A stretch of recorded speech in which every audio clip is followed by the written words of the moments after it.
Olá, olá pessoal, tudo bem? Como é que vocês estão? Tudo certinho?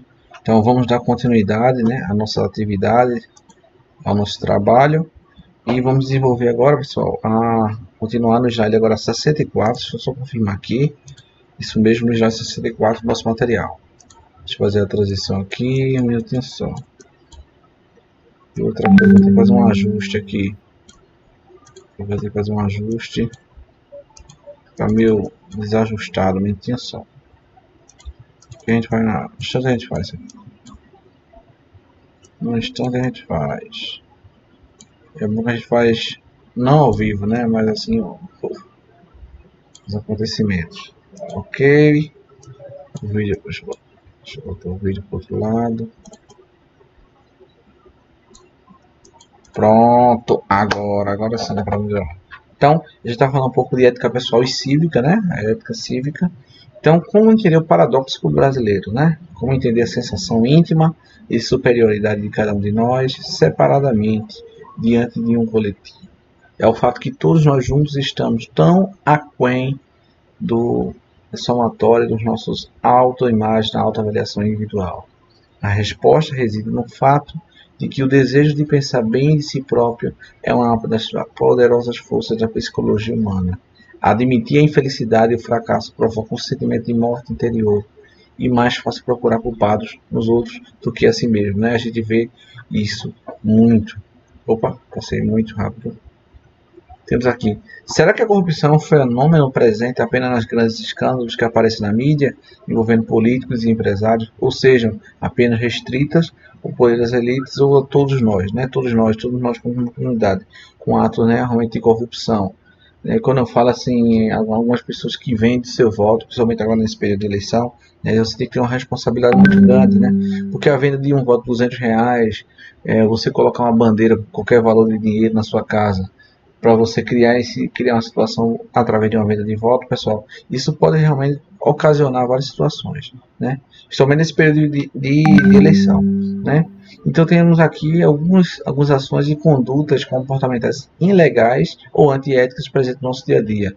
Comprar produtos piratas, CD, DVD é o mais comum, colar em provas, furar filas, sonegar impostos, pagar propina a um funcionário público para acelerar um processo ou cancelar uma penalidade, avisar, solicitar que sem recibo é mais barato, né? Você não exigir a nota fiscal, aceitar e obter cargo público proveniente de concurso público forjado, isso acontece muito, principalmente no interior, e participar de licitações viciadas e etc. Então, temos aqui alguns exemplos que acontecem perante a nossa sociedade. Para refletir, temos aqui a professora diz: escreva na lousa a palavra ética. Aí roubaram um giz, professora. Já começou errado, né?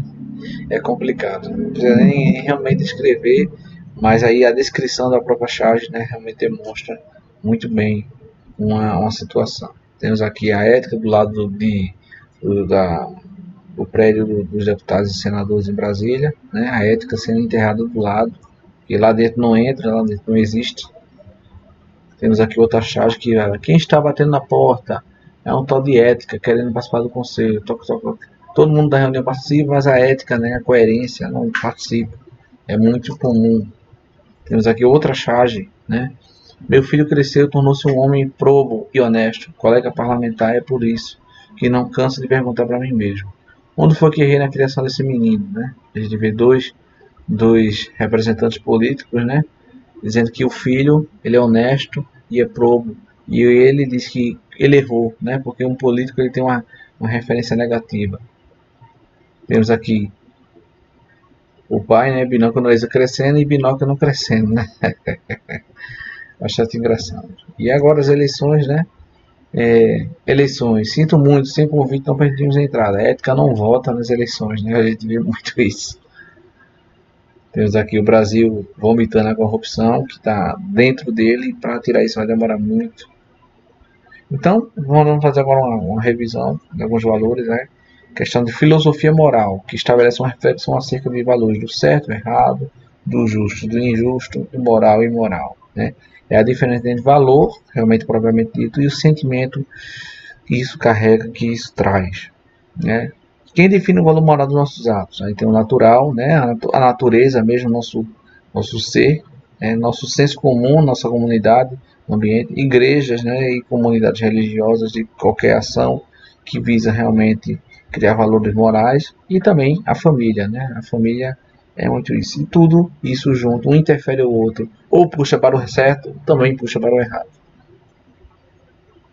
Natural, o termo natural ou por natureza designa que algo é determinado, que não se altera por fruto do hábito, né? Por exemplo, eu não gosto de certo tipo de coisa, isso é natural de mim, né? Não precisa, né, ninguém da minha família não gostar, mas isso de mim eu não gosto. Senso comum é o nascer saber que de experiência cotidiana da vida que os homens levam na sociedade, é a opinião da coletividade. Religião é preceitos éticos e morais não são determinados pela religiosidade, mas ela influencia na construção dos valores das sociais, né? A religião ajuda bastante. Cultura é uma rede de significados que dão sentido ao mundo que cerca. Um indivíduo, ou seja, a sociedade, essa rede engloba no conjunto de diversos aspectos, como crenças, valores, costumes, leis, moral, línguas, etc.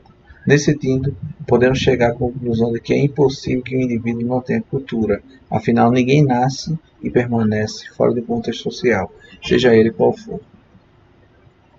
Alguns cuidados. Moral é um sistema regulador da vida coletiva por meio de mores, né? A gente vai ver isso desde o início das nossas atividades, até mesmo dentro da escola. A moralidade é uma totalidade formada pelas instituições, família, religião, artes, técnicas, ciências, relações de trabalho, organização política e etc., que também obedece todas aos mesmos valores e aos mesmos costumes, educando os indivíduos para interiorizarem a vontade de sua sociedade e de sua cultura. Por que mentir é imoral, né? Mentir. O mentiroso ele transgride as máximas morais.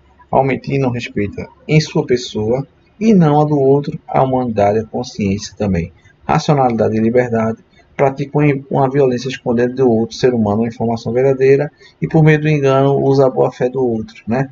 Acontece muito, professor, eu esqueci o trabalho em casa, na verdade não fez o trabalho, né? Por quê? N motivo. Porque aconteceu N motivos. Ok, professor, não deu para fazer o trabalho porque tive que fazer isso, aquilo, outro, mas eu vou ver se próxima semana eu entrego direitinho. Sem nenhum problema. Eu acho que a verdade ela transparece muito melhor do que criar uma mentira. Ética, né? A gente viu isso também, que vem do grego ethos, que tem como o mesmo significado de costumes, né? A ética, ou filosofia moral, é a parte da filosofia que ocupa com a reflexão dos respeitos das noções e princípios que fundamentam. Perdão, pessoal. Eu estou gravando a aula bem tarde. É muitas aulas para gravar. É muito cansativo. Que fundamentam a vida moral. Essa reflexão pode seguir as diversas direções, dependendo da concepção de homem que se torna como ponto de partida. Juízo de fato. Está chovendo. Estaremos denunciando os acontecimentos constantes por nós. E o juízo é proferido, é um juízo de fato. Juízes de fato são aqueles que dizem que as coisas são, como são e por que são. E em nossa vida cotidiana, mas também na metafísica e nas ciências, os juízes de fato estão presentes. Diferentemente estão os juízes de valor, que são avaliações sobre coisas, pessoas e situações, que são proferidos pela moral, na arte, na política e na religião. Juízo de valor avalia as coisas, pessoas, ações, experiências, acontecimentos, sentimentos, estados de espíritos, intenções e decisões como bons ou maus, desejáveis ou indesejáveis. Os juízos éticos de valor são também normativos, isto é, enunciam normas que determinam o dever ser dos nossos sentimentos, dos nossos atos, dos nossos comportamentos. São juízes que enunciam obrigações e avaliam intenções e ações segundo o critério do correto e do incorreto. Temos aqui algumas questões que eu não vou tratar de questões aqui. Imoral, né, que a gente viu. Imoral tem conotação de tudo aquilo que é contra a moral. Por exemplo, a atuação dos políticos no nosso país e contra qualquer moral que aprendemos em nossa casa ou na escola. Outras imoralidades que outros gostam de falar sobre determinados assuntos, né, como sexo, como modas, atitudes. Atos conscientes de não cumprir com a moral estabelece também pelo contexto vigente. A moral designa, propriamente, que é diferente das violações morais. Nesse sentido, um homem amoral é um homem cuja conduta ou juízo sobre o bem e o mal não tem nenhuma influência e que por isso se comporta independente deles, né? O termo amoralismo designa, porém, uma profissão de amoralidade, daí a pretensão de cindir os valores para os outros. Nesse sentido, foi empregado também frequente para designar a atitude Knightson, que é a transmutação de valores.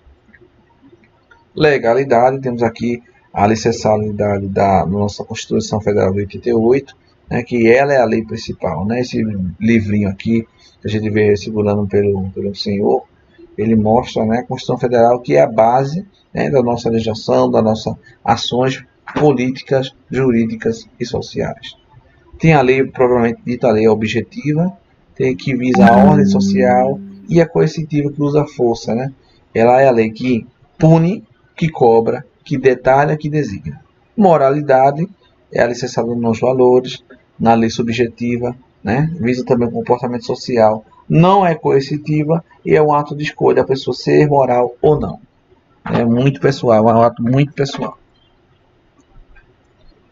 Temos aqui o relembramento dos fundamentos históricos, né? A gente viu isso desde o primeiro slide, mas eu vi a necessidade, depois da avaliação de desempenho que a turma desenvolveu, de realmente dar continuidade. Então, temos o período clássico na Grécia, que em anos 600 a 322 a.C., que Atenas era o berço da democracia. Polis, que é cidadão, mas o virtuoso. Virtuoso é mediania, segundo Aristóteles. Honra e honestidade. Ética, normativa e teologia. Temos aqui a virtude, o vício por excesso e o vício por deficiência. Né? Virtude é coragem, o vício por excesso é temeridade e o vício de deficiência a covardia. Temos o respeito próprio, temos a vaidade e temos a modéstia. Temos a prudência, temos a ambição e temos a moleza.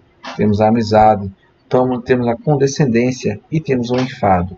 Temos a temperança, temos a libertinagem e temos a insensibilidade. É bastante estranho como as bases. Né? Depois teve o período medieval, né?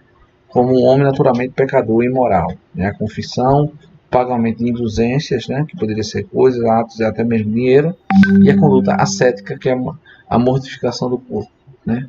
Temos as virtudes teologais, que é fé, esperança e caridade, as virtudes cardeais, que é coragem, justiça, temperança e prudência, e os pecados capitais, né? Que é a gula, a avareza, a preguiça, a luxúria.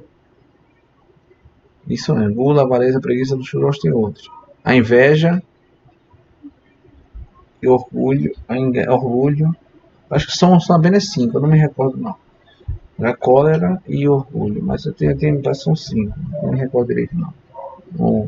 Ou depois dá uma olhadinha nos pecados capitais.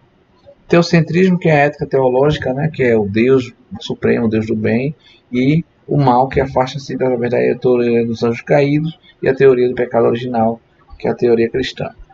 Período moderno, temos aqui o contexto do Renascimento, do Iluminismo, advento da razão, do antropocentrismo, né, que antigamente era homocentrismo, né, que o Sol circulava ao redor da Terra, depois teve essa visão contrária do antropocentrismo, que a Terra gira em torno do Sol. É um motivo, mas o ato é igual à consequência.